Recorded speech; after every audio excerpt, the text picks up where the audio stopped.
Hello दोस्तों, आप सभी का स्वागत है आपके अपने यूट्यूब चैनल मैथ स्टडी 1 में। मैं अनिल आपके सामने लेकर आया हूं मैथमेटिक्स। तो देखिए, आज हमारा एक नया टॉपिक स्टार्ट होगा। टॉपिक का नाम है आपका फ्रैक्शन, भिन्न।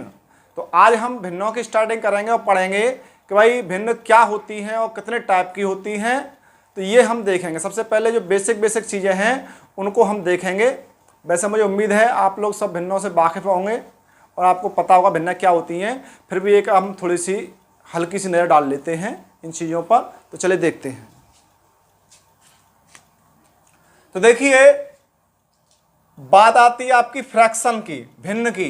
टॉपिक है आपका भिन्न, फ्रैक्शन।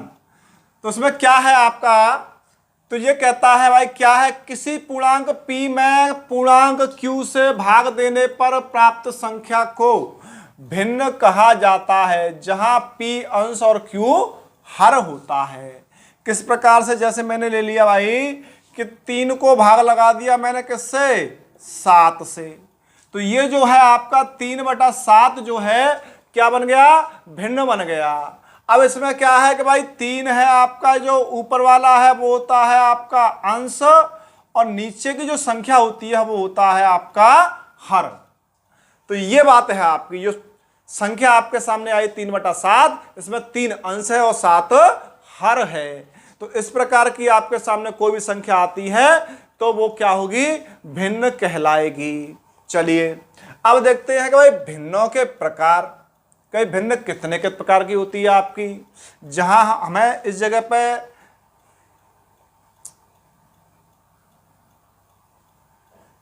तो देखिए, जिन जिन भिन्नों की हमें आवश्यकता पड़ेगी उनके बारे में हम पहले जानकारी प्राप्त करेंगे। तो चलिए देखते हैं क्या क्या है। तो पहला है आपका प्रॉपर फ्रैक्शन। प्रॉपर फ्रैक्शन में क्या है आपका, यह वह भिन्न है जिसका अंश हर से छोटा होता है। उसने कहा है कि भाई अंश जो होगा क्या होगा, हर से छोटा होगा। तो भिन्न कैसी कहलाएगी आपकी, वो प्रॉपर भिन्न कहलाएगी आपकी, प्रॉपर फ्रैक्शन कहलाएगा आपका। कौन सा फ्रैक्शन कहलाएगा, प्रॉपर। यह है आपका पॉइंट यहां पर, अंश जो है हर से छोटा होना चाहिए। क्या होना चाहिए, छोटा। जैसे कि मैं लिख दूं यहां पर कि भाई अंश ले लिया मैंने 4 और हर ले लिया मैंने 11। तो ये जो फ्रैक्शन है आपका वो कौन सा फ्रैक्शन है आपका, प्रॉपर फ्रैक्शन है। कौन सा वाला फ्रैक्शन है आपका, प्रॉपर फ्रैक्शन। चलिए अब आता है आपका इम्प्रॉपर फ्रैक्शन। इम्प्रॉपर फ्रैक्शन क्या होता है, इसका पॉइंट है आपका कि भाई अंश हर से बड़ा होगा। यहां जो अंश था छोटा था तो प्रॉपर फ्रैक्शन हो गया आपका। अब आपका क्या होगा, उल्टा हो गया भाई, जो हर अंश जो है आपका वो हर से बड़ा हो गया। क्या हो गया, अंश जो था वो हर से बड़ा हो गया। तो बन जाता है आपका इम्प्रॉपर फ्रैक्शन। ये दोनों जो है एक दूसरे के उल्टे हैं, आपके अपोजिट हैं। चलिए अब है आपका तीसरा मिक्स्ड फ्रैक्शन। ये क्या होता है, ये कहता है कि भाई इम्प्रॉपर फ्रैक्शन को पूर्ण संख्या के रूप में व्यक्त भिन्न मिक्स्ड फ्रैक्शन कहलाता है। जैसे कि चलिए मैं इसी को ले लेता हूं, ये जो है हमारा क्या है, इम्प्रॉपर फ्रैक्शन है। क्या है, इम्प्रॉपर फ्रैक्शन। अब मिक्स्ड इसमें से कैसे बनता है, तो उसने कहा है कि भाई पूर्ण संख्या के रूप में। तो देखिए 4 का हम डिवाइड लगाएंगे 11 में तो कितनी बार जाएगा, 4 दूना 8 और कितना बचता है, 3 बचता है अपॉन 4। तो इस रूप में जो आपका फ्रैक्शन होगा वो कहलाएगा आपका मिक्स्ड फ्रैक्शन। इसे बोलते हैं मिक्स्ड फ्रैक्शन। चलिए अब है आपका पॉइंट नंबर 4। ये कहता है कंटिन्यूड फ्रैक्शन। भाई कंटिन्यू कौन सा वाला होता है, भाई कंटिन्यू का मतलब है आपका लगातार। तो जो फ्रैक्शन आपका कंटिन्यू लगातार आता चला जाए वो कहलाएगा आपका कंटिन्यू फ्रैक्शन। चलिए देख लेते हैं। यह वह भिन्न है जिसका अंश या हर या दोनों, उसने बोला है अंश हो या हर हो या दोनों हो, भिन्न के रूप में लगातार बढ़ती चली जाती हैं। जैसे कि एग्जाम्पल के तौर पर 1/1 + 1/2 + 3/7 और भी आगे बढ़ता हुआ चला जाएगा। तो इस प्रकार के जो फ्रैक्शन कहलाएंगे आपके, वो क्या कहलाएंगे, कंटिन्यू फ्रैक्शन कहलाएंगे। तो ये थे आपके टॉपिक कि भाई फ्रैक्शन जो होता है, फ्रैक्शन के टाइप और फ्रैक्शन क्या होता है। तो चलिए अब हम चलते हैं आगे, देखेंगे कि भाई किस किस प्रकार से क्वेश्चन हमारे सामने आते हैं। चलिए अब हम देखेंगे कि भिन्न कौन सी बड़ी है कौन सी छोटी है, इसका छांटना हम देखेंगे कैसे छांटेंगे। तो देखिए कुछ नहीं करना है, जो हम यहाँ पर आपको एक विधि बता रहे हैं उस विधि के द्वारा ही सारी प्रक्रियाएं हो जाएंगी। कुछ भी नहीं पढ़ना है, ना तो आपको ये देखना है कि भाई किसका हर समान है, ना ये देखना है किसका अंश समान है, कोई मतलब नहीं है आपका, सिर्फ एक विधि है आपकी, इसी से हम सारी प्रक्रियाएं मालूम कर लेंगे। चलिए देखते हैं। जैसे मैंने कह दिया 7/11 और आपको दे दिया 1/3। मैं पूछता हूं भाई इनमें से कौन सी भिन्न छोटी है। मैंने क्या पूछा? छोटी भिन्न पूछी। तो क्या है प्रोसेसिंग इसकी? तो देखिए हम आपको बता देते हैं, x/y एक भिन्न हमने ये मान ली और एक ले लिया हमने p/q। तो देखिए इनका क्रॉस मल्टीप्लिकेशन कर दीजिए, इसके हर का इसके अंश में और इसके हर का इसके अंश में। ये जो मल्टीप्लिकेशन आएगा उसको यहां लिख दीजिए qx, इसका मल्टीप्लिकेशन यहां लिख दिए इसके नीचे, तो क्या हो जाएगा yp। तो अब यहां पर जो आपका जो भी बड़ी हो आपकी, ये बड़ा हो, जैसे हमने मान लिया ये है आपकी, ये वाली संख्या ज्यादा आ रही है इससे, तो ये हो जाएगा आपका बड़ा। जब ये बड़ा है तो ये किसके नीचे लिखा हुआ है? इसके नीचे है, तो ये वाली भिन्न बड़ी हो जाएगी। तो चलिए देखते हैं। जैसे कि हमने पूछ लिया आपसे कि भाई इन दोनों में से कौन सा बड़ा है, तो आप क्या करोगे कि भाई इन दोनों का मल्टीप्लाई करोगे 7 × 3 और इन दोनों का मल्टीप्लाई करोगे 11 × 1। ये हो गया आपका 21 और ये हो गया 11। तो कौन सा बड़ा है? ये वाला बड़ा है, ये छोटा है। तो हमने पूछा था आपसे कि छोटी भिन्न कौन सी होगी। तो देखिए जब ये बड़ा है ये छोटा है तो चिन्ह हो जाएगा इस तरीके से। जब ये वाला छोटा है तो इसको लगाओ या मत लगाओ कोई आवश्यकता नहीं है, हमें पता पड़ गया कि भाई ये छोटा है, तो ये छोटा है तो किस भिन्न के नीचे है? इसके नीचे है। तो 1/3 जो है आपका वो क्या हो जाएगा? छोटा भिन्न हो जाएगा। चाहे कैसी भी भिन्न आपके सामने आ जाए तो आप आसानी से बता सकते हैं। चलिए जैसे हम देख लेते हैं 2/11 और हमने ले लिया आपका 7/2। चलिए 2 नहीं ले लिया, यहाँ पे 13 ले लिया हमने। चलिए अब हम आपसे पूछते हैं कि इनमें बड़ी भिन्न कौन सी है। तो आप क्या करोगे? इन दोनों का मल्टीप्लाई करोगे, इन दोनों का मल्टीप्लाई करोगे तो 13 दूना 26, 11 का 7 में करिए 77।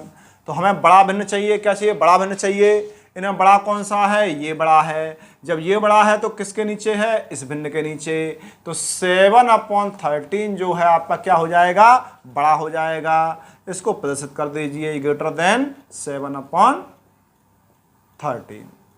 ये आपकी भिन्न जो है आपकी कैसी हो जाएगी? बड़ी हो जाएगी। कोई भी सवाल आपके सामने आ जाए, भिन्न कैसे भी दे दे आपको, तुरंत मालूम कर लेंगे हम कौन सी भिन्न बड़ी है कौन सी छोटी है। ये जो एक ऐसी विधि है आपको इसको बोल सकते हैं हम भाई रामबाण। क्या कह सकते हैं हम? रामबाण। तो भाई सभी प्रक्रियाओं में काम करेगी आपकी। भिन्न कैसी भी आपके सामने दे दी जाए आप तुरंत बता दोगे इससे कि भाई कौन सी भिन्न छोटी है कौन सी बड़ी है। चलिए एक एग्जाम्पल और ले लेते हैं हम। जैसे कि हमने कह दिया आपसे 1/3 और आपका 1/7, 1/11 और चलिए 4/11 कर दीजिए इसको। ये कर दिया हमने 3/7। अब हमने कह दिया आपसे कि भाई ये जो भिन्न है आपकी, इसमें सबसे छोटा भिन्न कौन सा है। हमने पूछ लिया इसमें सबसे छोटा भिन्न आपका कौन सा है। तो आप क्या करोगे कि 2-2 के जोड़े बनाओगे। पहले आप इन दोनों को ले लीजिए, इनमें मालूम कर लीजिए कि भाई छोटा भिन्न कौन सा है। तो देखिए जैसे कि मैंने ये दोनों लिए तो इसका 7 का मल्टीप्लाई 1 में किया 7, 3 का मल्टीप्लाई इस 1 में किया 3। तो अब छोटा कौन है? 3 छोटा है। किसके नीचे आ गया? 1/7 के नीचे। तो हमें छोटी भिन्न ज्ञात करनी है। तो ये तो बड़ी होगी 1/3, 1/7 जो है छोटी भिन्न हो गई। तो 1/7 को ले लीजिए और अब ले लीजिए 4/11 को। अब इसमें पता करिए कि भाई छोटा भिन्न कौन सा है। तो देखिए इसका मल्टीप्लाई इसमें करेंगे, इसका मल्टीप्लाई इसमें करेंगे। तो 11 का 1 में करोगे तो 11 हो जाएगा, 7 का 4 में करोगे तो 28 हो जाएगा। तो इसमें आपका छोटा कौन सा है? 11 छोटा है। ये किसके नीचे है? 1/7 के नीचे है। तो ये बड़ी हो गई, इसको हटा दीजिए, 1/7 ले लीजिए छोटे। अब 1/7 और 3/7 को ले लीजिए। इसमें आप वैसे ही बता सकते हो, हर समान है इनका दोनों का, और इसका अंश बड़ा है, इसका छोटा है, तो ये वैसे ही बड़ी हो जाएगी। तो कौन बचा? 1/7 जो है आपकी भिन्न, वो सबसे छोटी भिन्न होगी। तो आसानी से हम बता सकते हैं इस तरीके के क्वेश्चनों में। चाहे आपके सामने कह दे भिन्न दे के कोई इनका आरोही क्रम में लगाइए या अवरोही में लगाइए, तो आप क्या करोगे? यही प्रक्रिया अपनाओगे, यहां से आपको सब कुछ मालूम पड़ जाएगा कि भाई कौन सा भिन्न छोटा है, कौन सा बड़ा। चलिए अब देखते हैं टाइप नंबर 1 कि भाई भिन्नों से टाइप 1 में किस प्रकार के क्वेश्चन आते हैं। तो देखिए, ये जो है आपका कंटिन्यू फ्रैक्शन है, आपका कौन सा है? Continue fraction. इसको कैसे सॉल्व करते हैं? तो देखिए, सवाल नंबर पहला है आपका, ऐसा सवाल जब भी आपके सामने आता है तो आपको क्या करना है कि भाई सबसे लास्ट में नीचे से सॉल्व करते हुए ऊपर तक जाना है। तो चलिए इसको, जैसे कि पहला सवाल है, इसको हम सॉल्व करेंगे। तो देखिए 1 + 1 अपॉन, तो देखिए चलिए मैं पूरा ही लिखता हूं, सॉल्व कर लीजिए इसको। तो देखिए 1 + 1/2, इसको हम सॉल्व करते हैं तो क्या पोजीशन रहती है? ये हो जाता है आपका 3/2, क्योंकि इसका एलसीएम 1 हो गया आपका, 2 2 और 1 3, 3/2। तो इसका पूरे का जो सॉल्यूशन है आपका वो कितना हो गया? 3/2 हो गया। अब पोजीशन यहां पर आ गई, ये हो जाता है 1 + 3/2। इसको सॉल्व करते हैं तो क्या रह जाता है? 1 प्लस, इसको ऊपर लेके जाओगे तो 2/3 हो जाएगा। इसे सॉल्व कर दिए, 3 और 2 कितना हो जाएगा? 5/3। तो अब ये जो है आपका 5/3 हो गया। कहाँ तक आ गया आपका? यहां तक बात हो गई कंप्लीट हमारी। ये कंप्लीट कितना आ गया? 5/3 हो गया। अब इसको ले लीजिए ऊपर वाले को, तो 1 + 1/5/3। थोड़ा सॉल्व करिए, 1 + 3/5 सॉल्व करेंगे कितना हो जाएगा? 5 और 3 8/5 हो जाएगा। तो अब हमारा क्या हो गया? यहां तक सॉल्यूशन हो गया कंप्लीटली। ये जो आपका सॉल्यूशन इतना इतना आ गया, वो कितना आ गया? 8/5 हो गया। अब हमें क्या करना है? अब ये जो है 1 + 1 अपॉन, तो 1 + 1 अपॉन कितना दे रखा है? 8/5। चलिए 1 + 5/8 हो जाएगा ये। इसको सॉल्व करिए, 8 8 5 13, 13/8। ये आपका सॉल्व करके आंसर आ जाएगा। चलिए इसी प्रकार से ये वाला क्वेश्चन है। चलिए इसको मैं पूरा लिख के बता देता हूं आपको। तो देखिए 17/1 + 1/1 + 1 तो देखिए 1 + 1/5 इसको हम सॉल्व करेंगे तो कितना हो जाएगा? 5 5 और 1 6, 6/5 कितना हो गया? 6/5। चलिए 17/1 + 1/1 ये उल्टा होके ऊपर हो जाएगा तो 5/6 हो जाएगा ये। तो 17/1 + 1 तो 6 और 5 कितना हो जाएगा? 11, 11/6। चलिए 17/1 प्लस ये पलट जाएगा, कितना हो जाएगा? 6/11। इसको सॉल्व कर दीजिए तो 11 और 6 कितना हो जाएगा? यहाँ इसको लिख दीजिए 17 को, तो कितना हो गया? 11 हो गया ये और 6 हो गया, 11 और 6 हो गया 17, 17/11 हो जाएगा। इसको सॉल्व करते हैं तो 17 ये है ही है, इनटू ये जो है इसको मल्टीप्लाई में लेके आओगे तो उल्टा होके आएगा 11/17। तो ये इससे कैंसिल हो जाएगा, कितना रह गया? 11 हो गया। ये हो जाएगा इस भिन्न का आंसर। तो इस प्रकार के आपके क्वेश्चंस आपके सामने आते हैं, तो आप लोग क्या करना है, ऐसे जो क्वेश्चन हैं उनको नीचे से सॉल्व करते हुए लेकर आना है ऊपर तक, तो आसानी से सॉल्व हो जाते हैं, कोई समस्या वाली बात नहीं रहती है। उम्मीद करता हूं कि आपकी समझ में आ गया होगा। चलिए चलते हैं अगले टाइप। देखिए टाइप नंबर है आपका 2। इसमें क्या रहता है, आवर्त दशमलव भिन्न पर आधारित प्रश्न। इससे पहले आपको समझना पड़ेगा कि भाई आवर्त दशमलव भिन्न होती क्या है। तो देखिए ये क्या होती हैं, तो उनको हम देखते हैं। जैसे कि मैंने कह दिया कि भाई 0 पॉइंट के बाद जो भी अंक आए उनमें से 1 या 2 या ज़्यादा हो सकता है, उस अंक की बार बार पुनरावृत्ति हो रही हो, तो ऐसी भिन्नों को हम बोलेंगे आवर्त दशमलव भिन्न। जैसे कि 3 4 और 4 4 4 डॉट डॉट। तो यहां पर क्या हो रहा है कि भाई जो 4 है उसकी आवृत्ति लगातार हो रही है, वो लगातार रिपीट हो रहा है। तो ऐसी जो भिन्न होंगी आपकी वो कहलाएंगी आवर्त दशमलव भिन्न। तो देखिए इन पर ही हमें ये प्रश्न दिए गए हैं जिनको हम सॉल्व करेंगे। तो चलिए देखते हैं। पहला प्रश्न है 0.5, इस पर लगा हुआ है बार, इसको हमें भिन्न के रूप में लिखना है। किसके रूप में लिखना है, भिन्न के रूप में। भिन्न कौन सी, P/Q के रूप में। तो देखिए जब भी आपके सामने ऐसा क्वेश्चन आता है तो ये 0 पॉइंट बार लगा हुआ है, तो हम क्या करेंगे कि भाई बार को हटा देंगे और पॉइंट जो है कितने अंक बाद है आपका, तो 1 अंक बाद है, तो उतने ही 9 के अंक नीचे लिख देंगे कि भाई 1 अंक बाद पॉइंट था तो 1 9 का लिख दिया, 2 अंकों में बार होता तो 2 9 के लिख देते हम। तो इसी प्रकार से हम उसको सॉल्व कर देते हैं। चलिए सेकंड क्वेश्चन है आपका, ये कहता है 0.77 बार।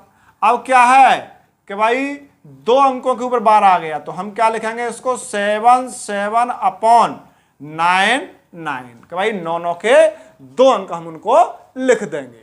तो इस प्रकार से बन जाएगा P/Q के रूप का। चलिए अब आ गया आपका जैसे कि ये वाला क्वेश्चन, ये थोड़ा हटके है इनसे। 25 बार। यहां पर क्या है कि भाई 2 अंकों के ऊपर बार लगा हुआ है और एक जो अंक है वो स्वतंत्र है। तो ऐसे क्वेश्चन को हम P/Q के रूप में कैसे लिखेंगे, तो देखिए 8 2 5, जो भी संख्या आपको दे रखी है वो संख्या लिखनी है कंप्लीटली आपको, माइनस जिस संख्या के ऊपर बार ना हो उसको उसमें से माइनस कर देना है। दोबारा सुन लीजिए, जिस संख्या के ऊपर ये बार का चिन्ह ना हो उसको उस संख्या में से माइनस कर देंगे। जैसे कि 8 के ऊपर बार का चिन्ह नहीं था तो 825 में से हमने 8 को माइनस कर दिया, बटा पहले देखिए कितनी संख्याओं के ऊपर बार है, 2 के ऊपर बार है, तो यहां लिख देंगे 9 9। अब ऐसा अंक कितने थे जिनके ऊपर बार नहीं था, तो 1 अंक था, तो हम क्या कर देंगे भाई 1 0 इस पर रख देंगे। तो ये आपका P/Q के रूप की संख्या बन जाएगी। चलिए थोड़ा सॉल्व कर दीजिए। तो देखिए अब यहां पर क्या है कि भाई 25 में से 8 घटा दीजिए तो कितना रह जाएगा, 17 रह जाएगा, और 8 ये चलता रहेगा। कितना हो गया, ये बन गया 817 बटा 990 बन गया आपका। तो इस तरीके से हम इस प्रकार के क्वेश्चनों को सॉल्व कर सकते हैं। चलिए अब है फोर्थ वाला 0.27। यहां पर दोनों संख्या के ऊपर बार है, तो हम क्या करेंगे 27/99 रख देंगे। ये P/Q के रूप का हो जाएगा। अब जैसे कि ये संख्या कट रही है, ये डिपेंड करता है कि भाई आंसर किस रूप में आपको दे रखा है, उसी हिसाब से अगर आपका यही आंसर है तो टिक कर दीजिए, नहीं है थोड़ा सा सिंपल कर लीजिए, तो आंसर के हिसाब से आपका करेक्शन उसमें कर दीजिए और आसानी से आपको पता चल जाएगा कि भाई क्या आंसर है उस क्वेश्चन का। तो ऐसे क्वेश्चन जब भी आए तो आपको यही करना है ऐसे क्वेश्चनों में।